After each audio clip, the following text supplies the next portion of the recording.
Glória a Deus. Mais uma vez eu saúdo a todos com a paz do Senhor. Amém. Quero convidar os irmãos a abrirmos a palavra do Senhor na carta do apóstolo Paulo, capítulo 2, versículos 17 e os seguintes. Carta de Paulo aos Romanos, capítulo 2, versículos 17 e os seguintes. Enquanto os irmãos localizam o texto, eu gostaria de fazer um esclarecimento de sempre. Eu estou sem máscara apenas nesse momento da pregação, porque daqui de onde eu estou eu não ofereço nenhum risco para os meus irmãos, tá? É somente nesse momento da pregação, por motivo de força maior. Romanos capítulo 2, versículos 17. Quem encontrou o texto, diga amém. Amém.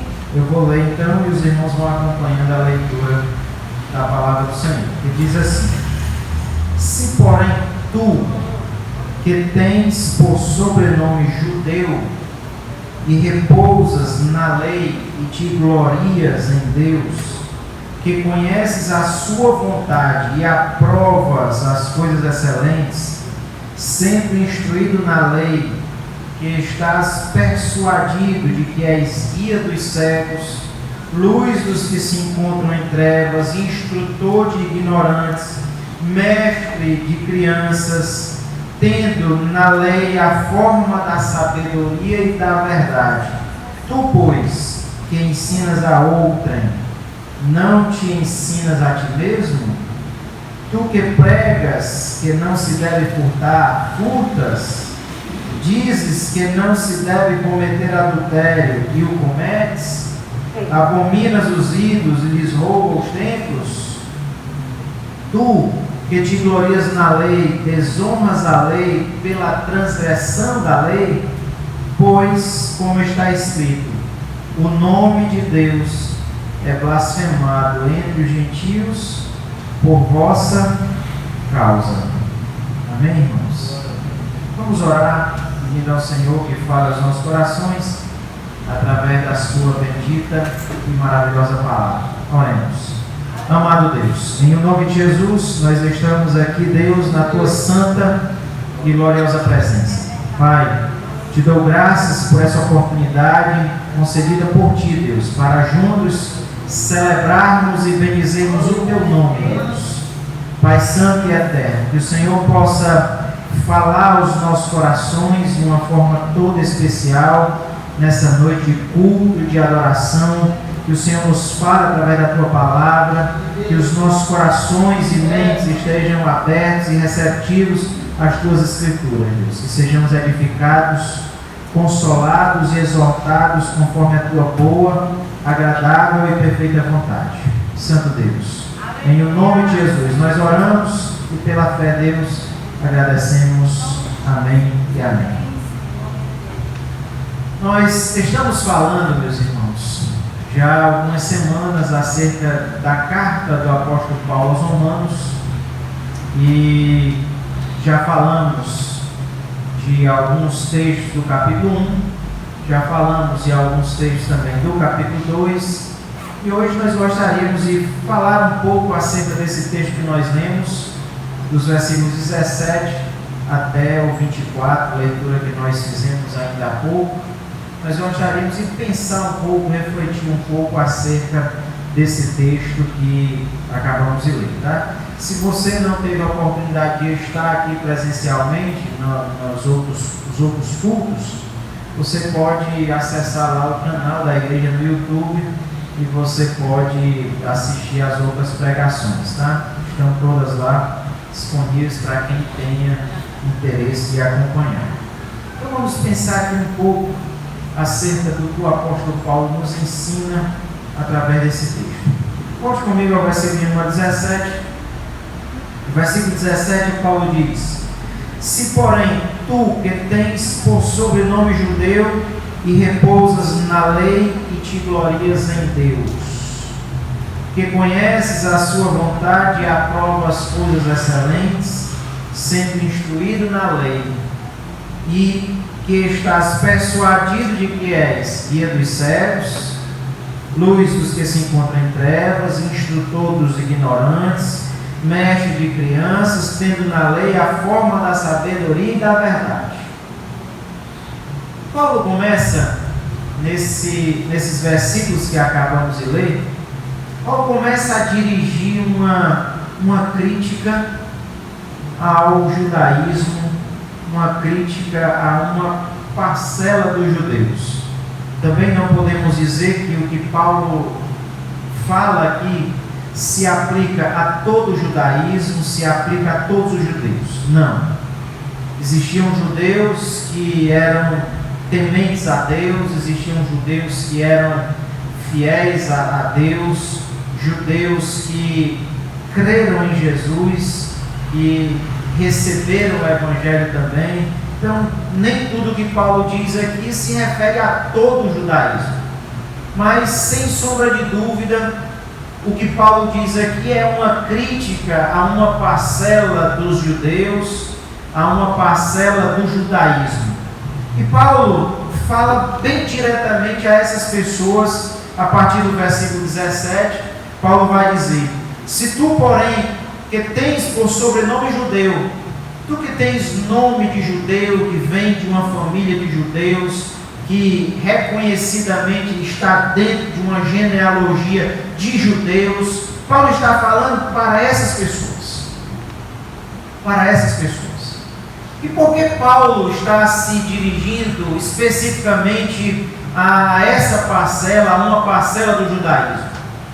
Porque nós vemos em todo o Antigo Testamento e também na época do Novo Testamento, nós percebemos que os judeus, por não entenderem tão exatamente o propósito de Deus para eles, os judeus começaram a desenvolver em seus corações sentimentos e em suas mentes ideias que não correspondiam àquilo que Deus havia dito para eles.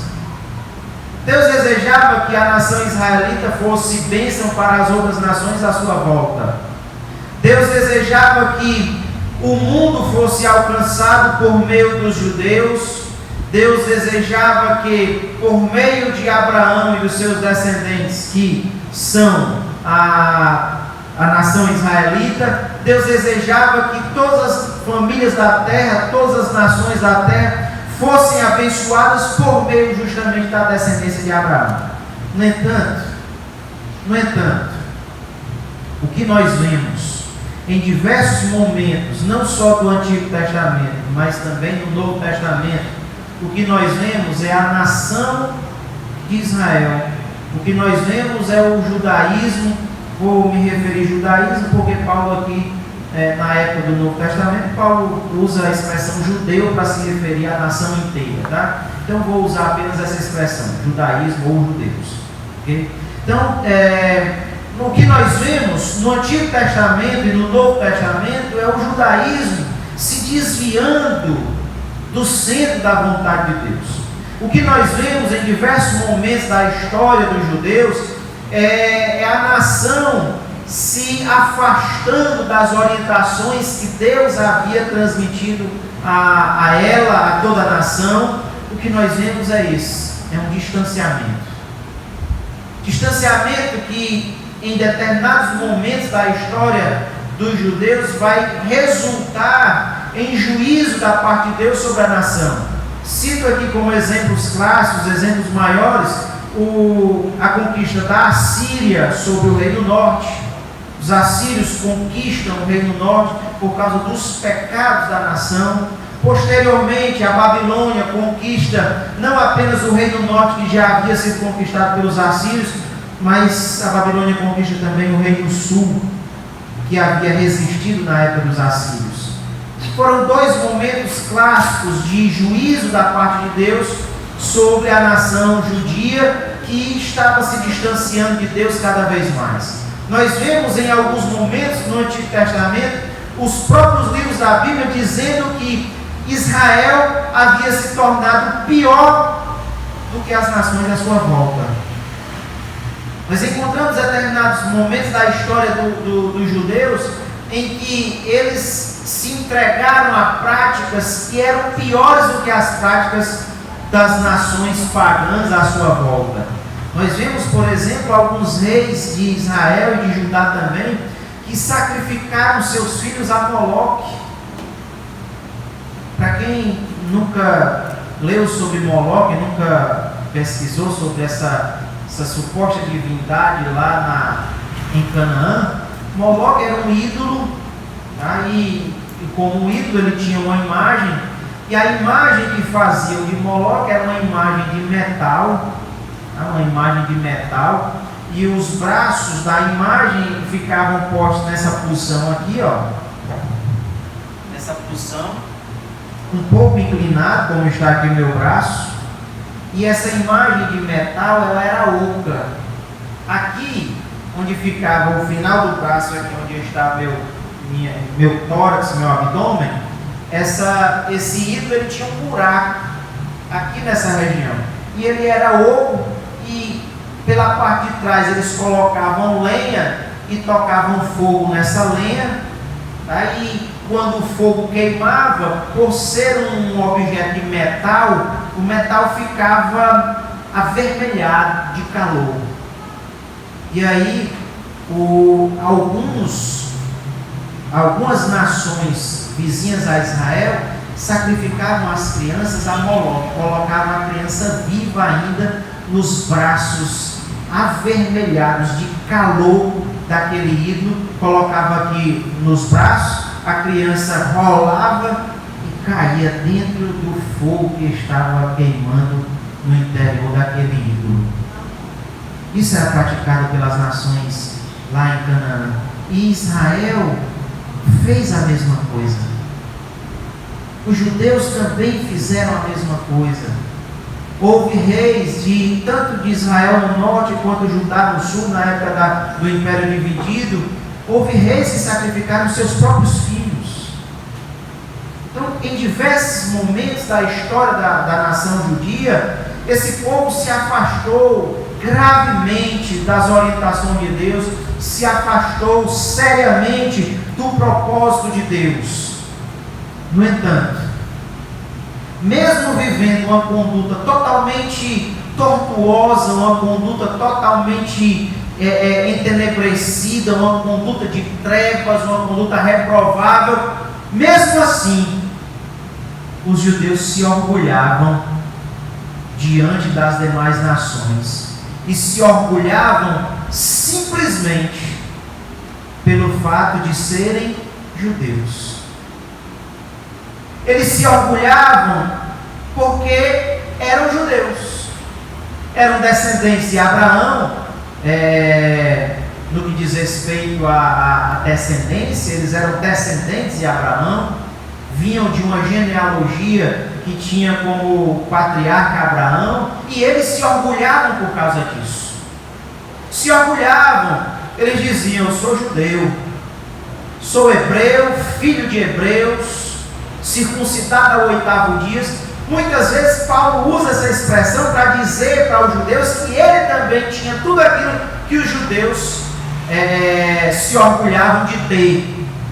Então eles se orgulhavam simplesmente por essas questões, porque eram descendentes de Abraão, porque haviam recebido as alianças, a aliança lá por meio de Moisés no Monte Sinai, haviam recebido as mensagens dos profetas Isaías, Jeremias, Ezequiel, Daniel, enfim, os profetas de modo geral. Eles haviam recebido as escrituras, enfim, eles tinham tudo isso como um motivo de orgulho,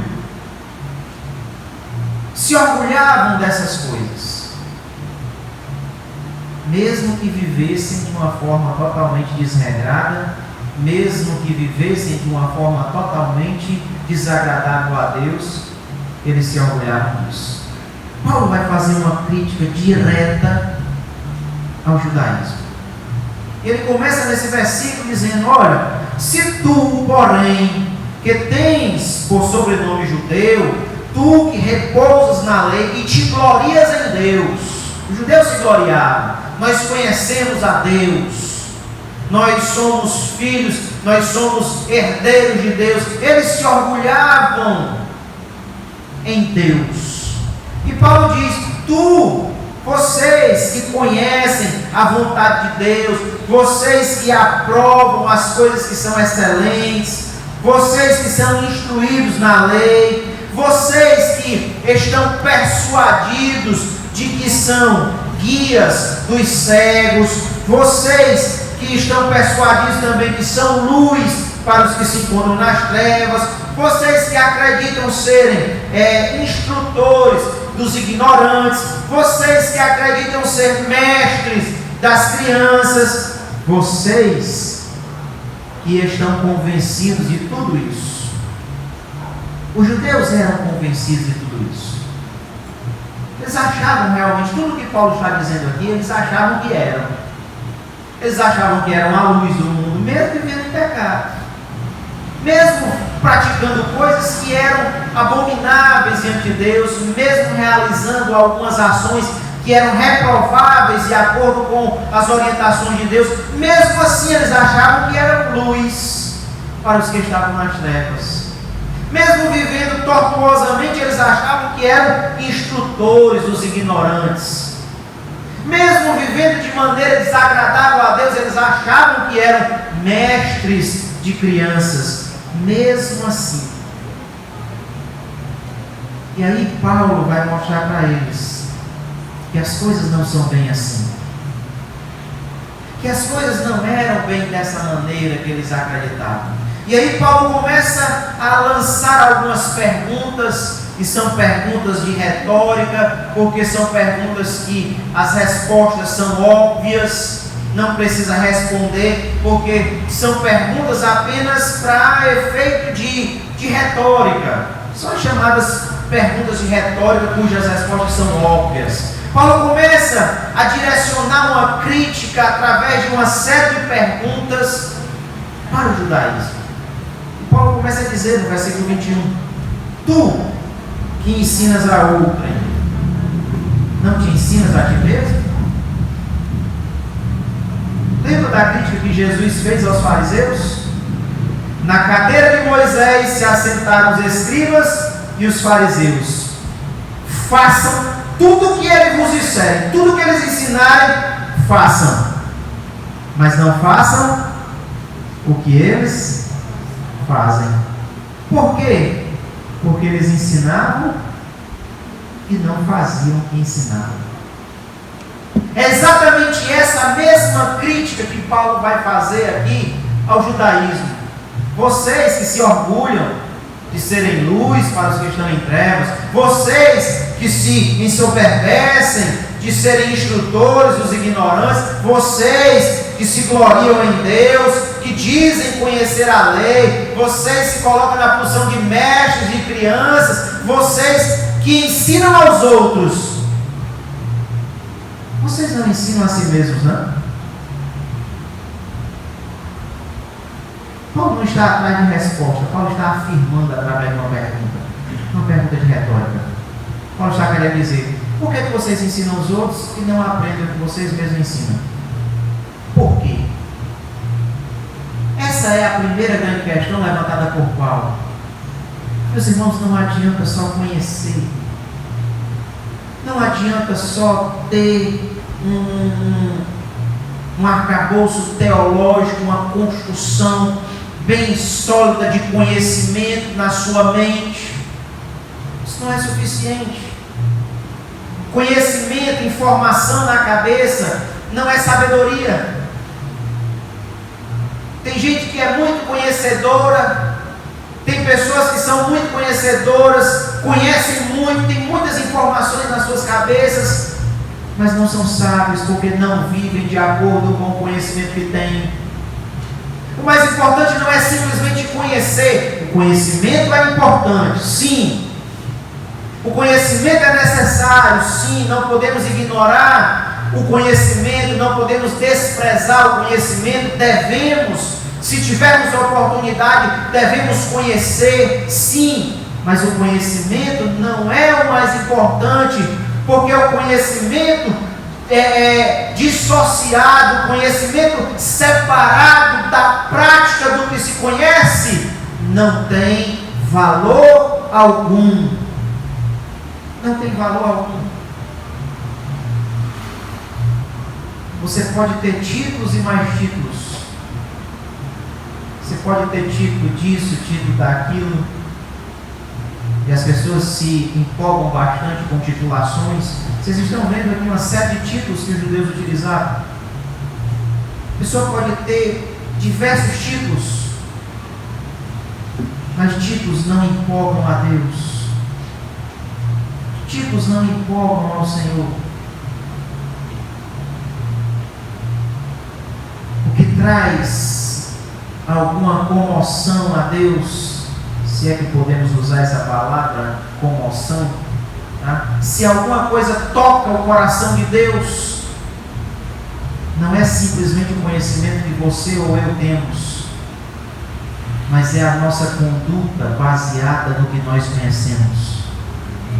É viver o que nós conhecemos, é colocar em prática aquilo que nós conhecemos de bom das Escrituras e da vontade de Deus. Isso é o que toca o coração de Deus.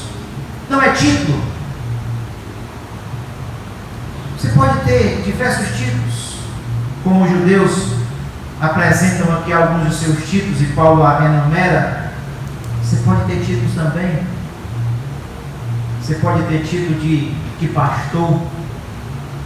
Você pode ter título de mestre. Você pode ter título de doutor. Você pode ter qualquer que seja o título. Mas se você não vive aquilo que você conhece, principalmente da palavra de Deus, se você não traz para a tua prática, para a tua praxis, para o teu cotidiano, para as tuas experiências e condutas de vida, esse conhecimento adquirido, esse conhecimento não tem valor. Não tem valor. Tiago chega a dizer que é como uma pessoa que se olha no espelho. Ele olha, vê o seu rosto, mas logo que ele sai da frente do espelho, ele já esquece como era o seu rosto. Assim é aquele que conhece e não coloca em prática aquilo que sabe, aquilo que conhece das Escrituras. Deus não se empolga com títulos, irmãos. E assim como os judeus estavam muito impressionados, muito orgulhosos com seus títulos, muitas pessoas hoje também estão empolgadas com seus títulos, com as suas titulações. Não, eu sou diácono, eu sou presbítero, eu sou obreiro da casa do Senhor, eu sou líder de mocidade, eu sou líder de senhoras, eu sou o responsável pelo trabalho de evangelização, eu sou isso, eu sou aquilo. Você pode se orgulhar de qualquer que seja o título, mas se você não viver de acordo com o conhecimento que nós temos das Escrituras, esse seu título não vale nada. Absolutamente nada. Não era por serem judeus que as pessoas do judaísmo seriam inocentadas diante de Deus. E Paulo vem falando sobre isso ao longo de todo o capítulo 2 de Romanos. Observe o que Paulo vai dizer no versículo 13. Nós lemos a partir do 17, mas eu volto com você ao versículo 13 para você ver o que Paulo vai dizer nesse versículo 13. Vejam. Versículo 13, capítulo 2, versículo 13. Porque os simples ouvidores da lei não são justos diante de Deus, mas os que fazem o que, irmãos? Os que praticam a lei hão de ser justificados. Não é só ouvir. Os irmãos fazem muito bem de ouvir a pregação. Os irmãos fazem muito bem de participarem do culto e no momento da pregação dedicarem toda a atenção possível a fim de ouvir, de aprender através do ouvir a palavra de Deus. Fazem bem.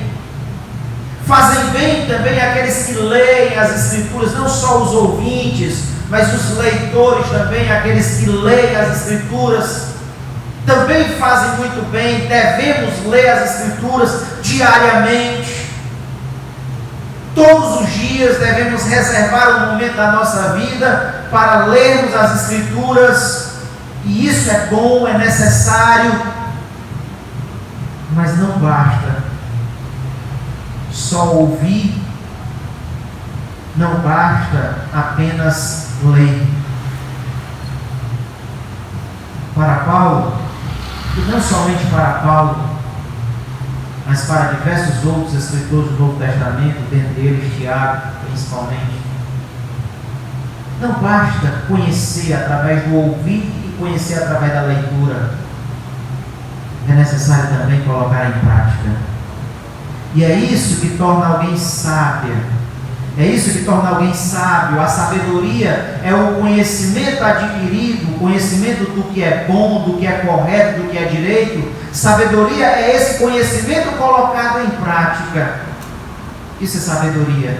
Enquanto esse conhecimento não é colocado em prática, é apenas conhecimento, é apenas informação. Mas a informação, o conhecimento colocado em prática, isso sim é sabedoria. E o que Deus busca são homens e mulheres sábios na presença dEle. O que Deus busca são homens e mulheres que colocam em prática aquilo que sabem, aquilo que conhecem. É isso que Deus busca. Deus não busca apenas pessoas que se orgulham, se envaidecem dos seus títulos e das suas titulações. Deus não se empolga com essas coisas. Deus está buscando pessoas que vivam aquilo que conhecem, pessoas que coloquem em prática aquilo que aprenderam de bom e de correto com base nas Escrituras. Quantos estão entendendo? Digo amém. Amém. Paulo vai questionar no versículo 21. Tu, pois, que ensinas a outrem, não te ensinas a ti mesmo? Por que é que você ensina para os outros se não aprende o que você mesmo ensina? Aquilo que você conhece, transmite para os outros, por que você não coloca em prática? Por quê? É a crítica que Paulo está fazendo ao judaísmo. Ainda nesse versículo 21, Paulo diz: tu que pregas que não deves furtar, furtas.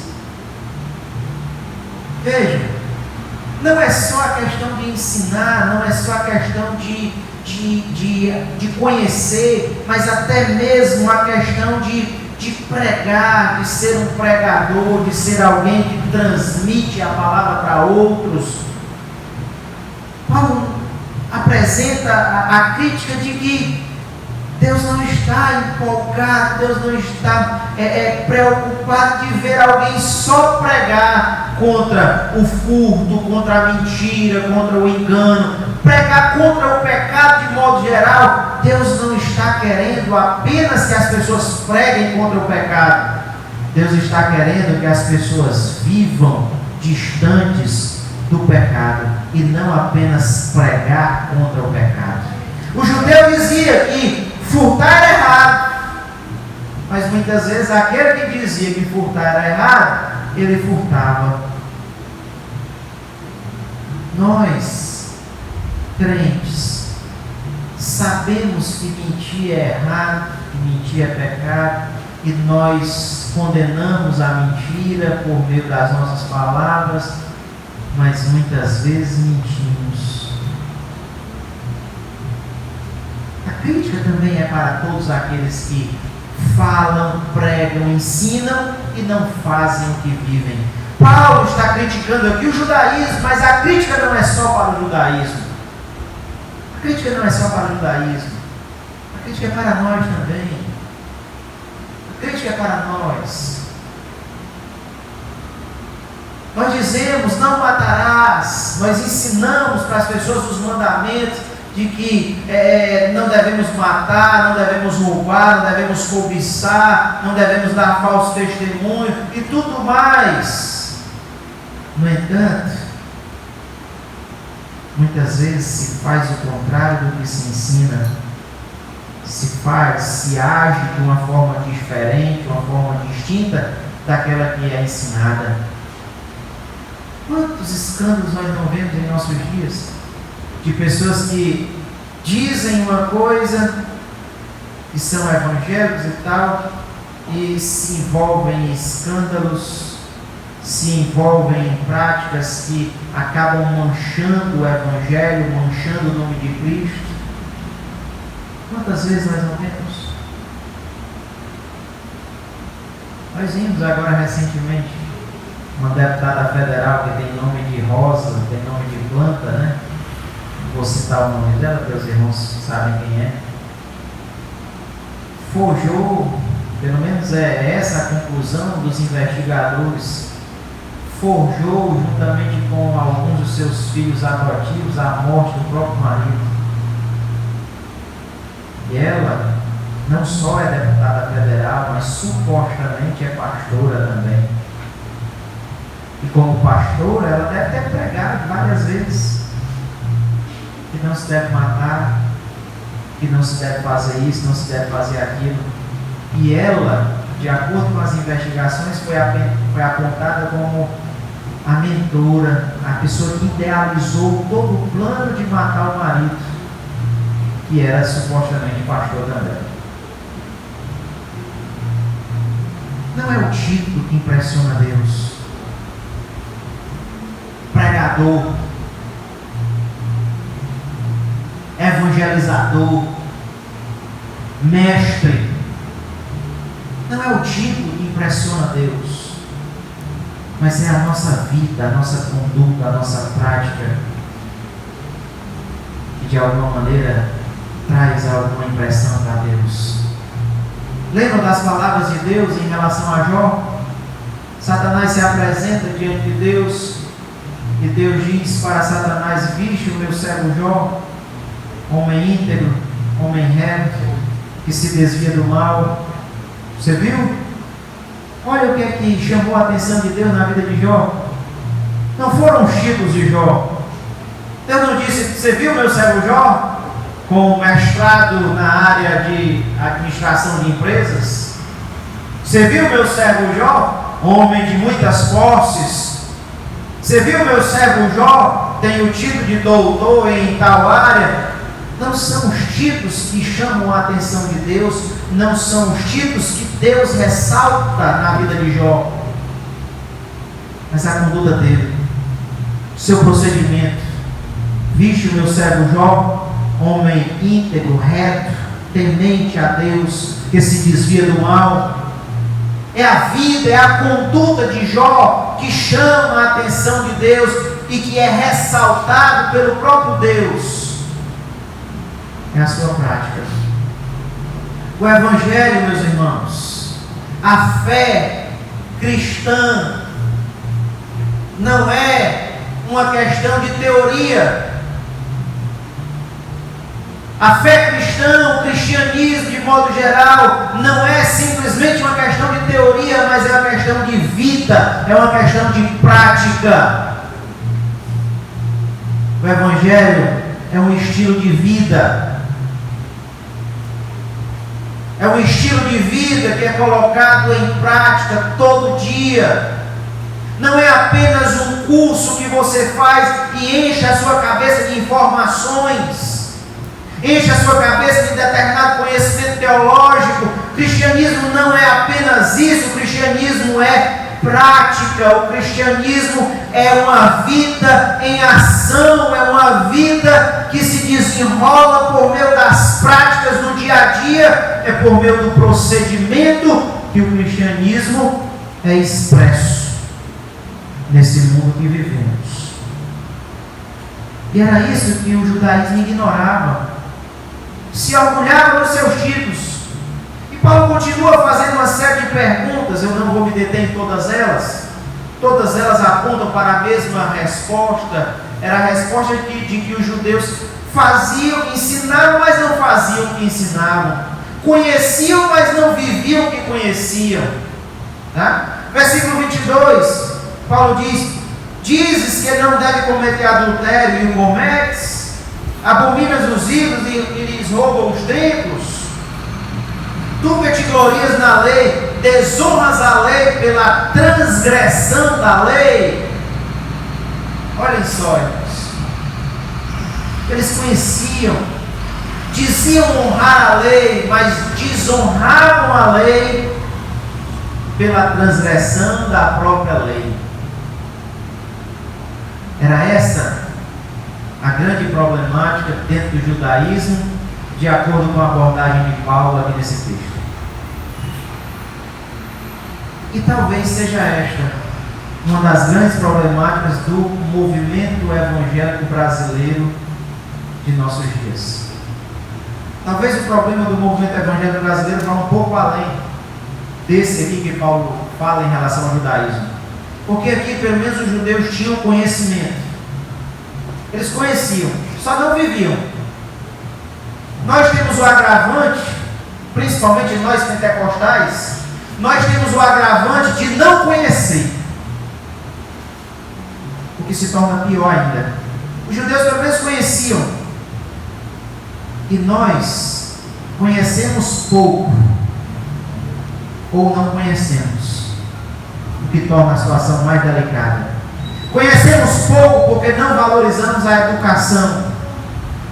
Quando eu digo educação, eu estou falando do sistema ensino-aprendizagem, dessa relação ensino-aprendizagem, de transmitir, de aprender. Nós não valorizamos a educação. Podem olhar, dou um exemplo na prática. De sexta-feira nós temos um culto semelhante a este aqui do domingo. Semelhante. Não tem diferença. A liturgia é a mesma. O tempo de culto é praticamente o mesmo. O tempo da pregação é praticamente o mesmo. A liturgia é a mesma. Enfim, os dois cultos são semelhantes. Mas parece que ficou impregnado na cabeça dos irmãos que a sexta-feira é o culto de doutrina, é diferente do culto do domingo. Na inscrição do culto do domingo, em 8 minutos se acabam as vagas para o culto do domingo. Para o culto da sexta-feira, tem vez que fica segunda-feira, terça, quarta, só vão ser preenchidas as 27 vagas lá para quinta-feira de manhã ou quarta-feira à noite. E não é porque muitas vezes as pessoas estão trabalhando, não é porque eles estão estudando, não é porque ficou na cabeça que os cultos são diferentes. E o da sexta, por ser um culto de ensino, muitas vezes ele é preterido, ele é colocado em segundo plano.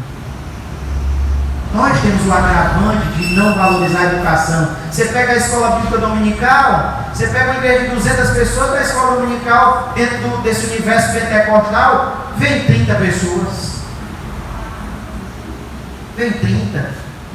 Você dá oportunidade para a igreja de fazer um curso teológico, sem necessitar a pessoa se deslocar, sem precisar pegar ônibus. O próprio professor vem, o material vem também, tudo é trazido, a mensalidade com um valor simbólico apenas para manter o material didático, a produção do material didático e o mínimo de remuneração possível para o professor. Mesmo assim, o número de pessoas que se interessam dentro do meio pentecostal é mínimo.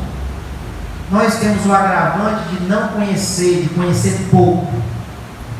Muita gente sequer leu a Bíblia uma única vez.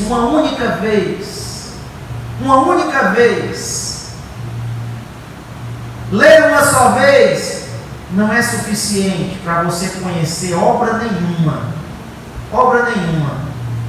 E digo isso como professor de literatura que sou. Você não aprende, você não conhece uma obra satisfatoriamente falando se você lê apenas uma vez. Mas nós temos diversos cristãos que nunca leram a Bíblia uma única vez completa, sequer. Se os judeus conheciam e não viviam, estavam sendo reprovados por Paulo, imagine aquele que não conhece. Imagine aquele que não conhece. Então nós temos esse agravante. Assim que Paulo aqui, ele diz que o gentio muitas vezes, sem conhecer a lei, vivia a lei. Tá? Então ele acaba exaltando aquele que não conhecia de certa forma, mas porque praticava, mesmo sem conhecer. E muitas vezes nós nem conhecemos nem praticamos. Existe uma completa ignorância permeando muita gente nesse nosso meio pentecostal. Completa ignorância. Se você perguntar para algumas pessoas, por exemplo, não precisa se responder, tá? Perguntas básicas, básico. Por exemplo, quantos livros tem a Bíblia? Não precisa responder. Não precisa. Você sabe quantos livros tem a Bíblia? Você sabe em quantas partes, em quantas grandes partes a Bíblia está dividida? Isso é fácil, né? Antigo e Novo Testamento. Mas você sabe como é que normalmente se divide o Antigo Testamento? O Antigo Testamento está dividido assim. Coisas básicas, o mínimo do mínimo, algumas pessoas não sabem. Não sabe, se você perguntar quantos são, por exemplo, os profetas menores. As pessoas não sabem nem o que são os profetas menores. Imaginam que são profetas da minha estatura, né? Tem 1,61 m. Né? Aí acham que são profetas menores porque são da minha altura. Os profetas maiores são da altura do Rômulo, que está aqui fora, que é mais alto. As pessoas não sabem, coisas mínimas. As pessoas não têm ideia. Porque o conhecimento ele é muitas vezes valorizado. E se os judeus que tinham conhecimento tiveram o problema de não colocar em prática o conhecimento que tinham, imagina aquele que não tem o conhecimento, como colocar em prática o que não conhece. São questões que nós precisamos parar para pensarmos. E o resultado disso tudo, para Paulo, era um resultado muito desastroso. Eu quero encerrar mencionando esse resultado que Paulo apresenta. Tá? O resultado de toda essa conduta do judaísmo, Paulo vai apresentar no versículo 24. Paulo diz, citando o Antigo Testamento, tá? Citando o segundo livro do profeta Samuel, capítulo 12, versículo 14. Pois, como está escrito, o nome de Deus é o quê? Blasfemado entre os gentios por vossa causa. Esse era o resultado. O resultado era os gentios que estavam em volta dos judeus blasfemarem o nome de Deus por causa dos judeus. E não é isso que acontece também em nossos dias? As pessoas zombam de Deus, zombam do cristianismo por causa dos próprios cristãos. Por exemplo, irmão, sinceramente, quando alguém zomba dos cristãos, dizendo que alguém está vendendo caroço de feijão que cura Covid, irmão, merece ser zombado, merece ser escarnecido. Merece, não, irmã Vera? O camarada chega e diz, tá aqui, esse feijão aqui, é ungido. Esse feijão aqui é do céu. Quem comer desse feijão aqui, pega Covid, não. Meu irmão, sinceramente, só acredita num negócio desse quem é muito trouxa. Não tem outra palavra para dar, não. Me desculpe, não tem outra palavra para dar, não. É trouxa. Tá? E o mundo escarnece essas coisas. O mundo escarnece dessas coisas. O mundo escarnece quando vê alguns líderes protestantes, principalmente pentecostais.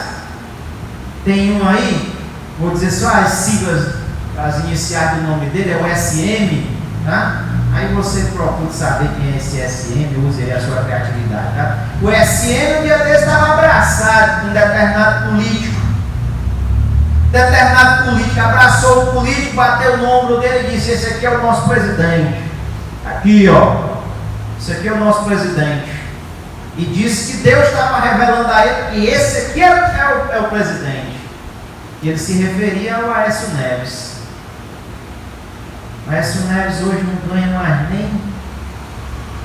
nem prêmio de consolação, quanto mais presidência da República. O mundo escarnece dessas coisas. Aí, ó. Camarada que faz da igreja curral eleitoral. As pessoas zombam, escarnecem. E escarnecem e zombam sem razão? É com razão que escarnecem, que zombam.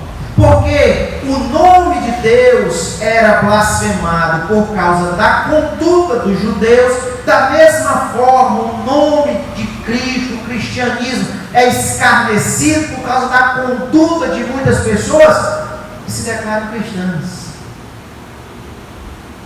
O resultado é esse, irmãos.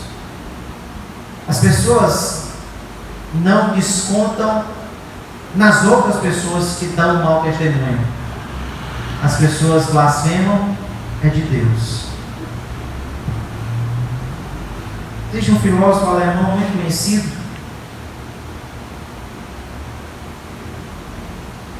Friedrich Wilhelm Nietzsche, mais conhecido como Nietzsche, o brasileiro chama só de Nietzsche.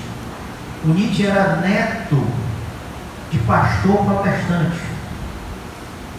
Eu não me recordo agora, mas acho até que o próprio pai do Nietzsche era pastor protestante também. Não tenho certeza, mas pelo menos o avô era. E o Nietzsche, dentro de uma família de protestantes, Nietzsche vê tanto absurdo dentro do cristianismo, dos seus próprios parentes, da nação alemã de modo geral, que Nietzsche se torna um dos idealizadores da chamada Escola da Morte de Deus. Os livros do Nietzsche são livros de filosofia, e boa parte dos livros de Nietzsche diz que Deus morreu. Deus morreu. Não é que ele está falando uma questão literal, mas ele é muito crítico ao cristianismo de modo geral. E por que o Nietzsche é um crítico ferrenho? Um crítico ferrenho ao cristianismo? Porque o cristianismo alemão escandalizou o nome de Deus também. Escandalizou. Não só na época do próprio Nietzsche, mas posteriormente também. Você pega o cristianismo alemão no século passado, durante a Primeira e a Segunda Guerras Mundiais, a Igreja Luterana na Alemanha, ela endossou a prática do nazismo. Assim como boa parte da igreja protestante brasileira também endossou a ditadura militar aqui no Brasil e ainda continua endossando a igreja brasileira. E pode observar, se você prestar atenção aos hinos das igrejas evangélicas, alguns que foram escritos nesse período da ditadura, aí, da década de 60, 70, 80, você vai ver que muitos hinos são soldados somos de Jesus, e vai falar de exército, não sei o que, justamente uma forma de exaltação do militarismo que colocou o Brasil de joelhos durante o período da chamada ditadura. A igreja endossou. Enquanto muita gente foi morta, torturada, sofreram torturas absurdas, aí a igreja brasileira apoiando. A mesma coisa aconteceu durante a Idade Média, durante o período da escravatura, da escravidão, que iam lá na África, capturavam pais de família, mães de famílias, adolescentes, crianças, e traziam para cá, para a América, levavam para outros países da Europa, levavam para a Ásia, como escravos, para trabalhar forçados. Mas por que a igreja cristã fez? A igreja cristã endossou. A igreja cristã disse, não, está certo, tem que fazer assim mesmo, porque não tem alma. Eles não têm alma. Essas coisas escandalizam, essas coisas fazem o mundo blasfemar, não da própria comunidade de crentes, mas essas coisas fazem com que o mundo blasfeme de Deus. Blasfeme de Deus. Os gentios blasfemavam de Deus por causa da conduta dos judeus. E aqueles que não são crentes no Brasil blasfemam de Deus por causa da conduta de muitos crentes. por causa da conduta que muitos fez.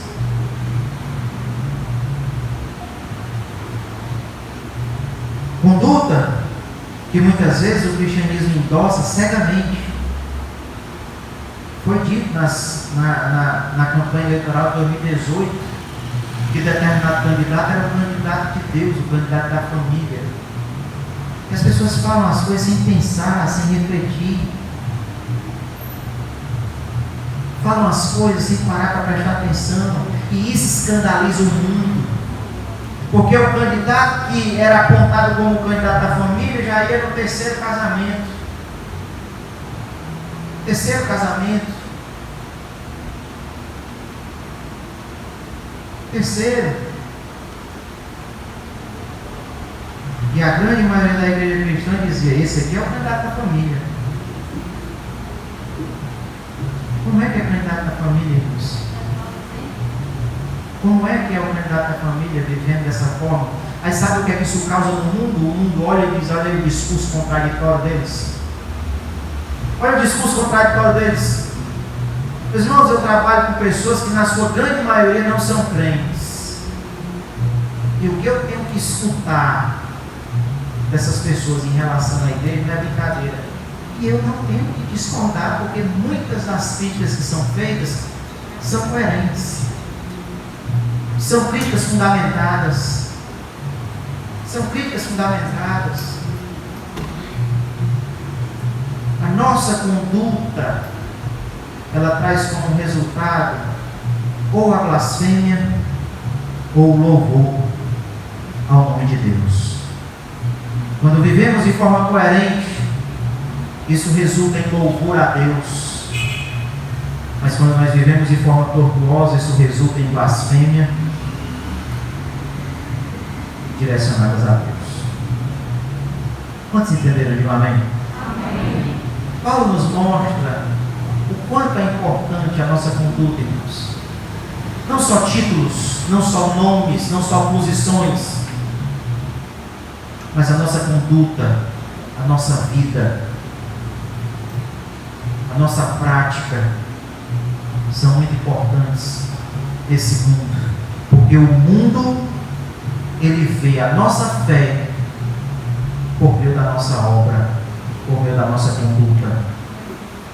Deus não precisa de nada para ver a nossa fé, mas o mundo à nossa volta, ele só percebe que nós somos homens e mulheres de fé a partir da nossa conduta.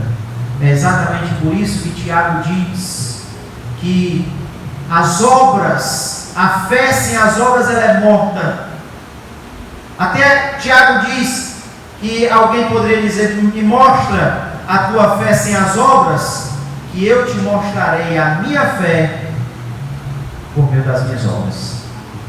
É através da nossa conduta que o mundo vê a nossa fé.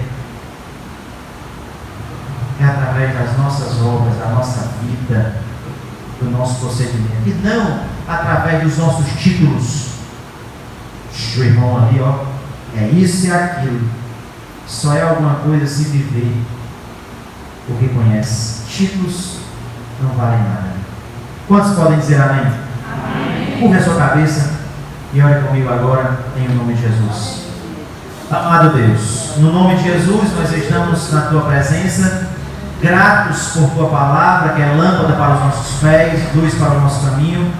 Deus, aprendemos algo muito significativo a partir do que Paulo escreveu para os romanos. Deus, os romanos se orgulhavam dos títulos que tinham: luz dos que estavam em trevas, instrutores dos ignorantes, mestres de crianças. Deus, eles se orgulhavam muito dos títulos que tinham, daquilo que aparentavam ser. Deus, mas o importante não é ser um ouvinte apenas, um leitor da tua palavra. O mais importante é ser um praticante, Deus. Os judeus não viviam a aliança que o Senhor entregou para eles, Deus, e isso fez com que os gentios blasfemassem do teu nome, Deus. Pai, algo muito parecido acontece em todas as épocas, inclusive na nossa. Teu nome muitas vezes é blasfemado por causa da conduta daqueles que dizem crer em ti.